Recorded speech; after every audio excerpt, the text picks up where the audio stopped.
होली में गरमी कुल झार दिया सन।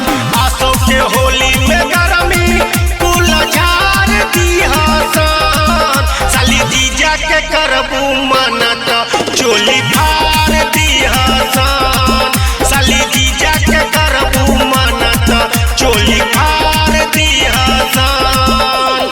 आसो के होली में गरमी कुल झार दिया सन।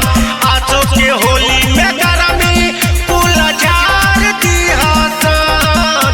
साली जीजा के करबू मनत चोली फार दिया सन। साली जीजा के करबू मनत चोली फार दिया सन। साली जीजा के करबू मनत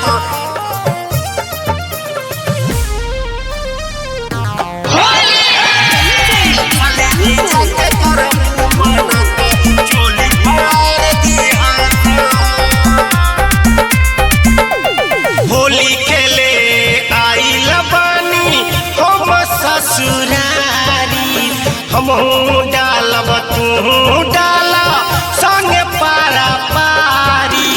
हमारा जैसन गिफ्ट न कवनो, हमारा जैसन गिफ्ट न कवनो कार दिहा सन। साली जीजा के करबू मनत चोली फार दिहा सन। साली जीजा के करबू मनत चोली फार दिहा सन।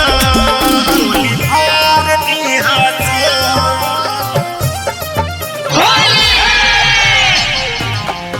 साली जीजा के करबू मनत चोली फार दिहा सन।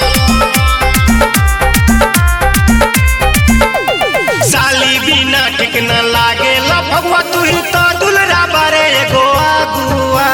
साली बिना ठीक न लागेला भगवा तू ही तो दुलरा बारे एगो आगुआ।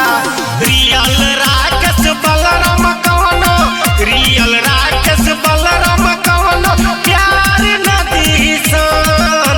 साली जीजा के करबू मनत चोली फार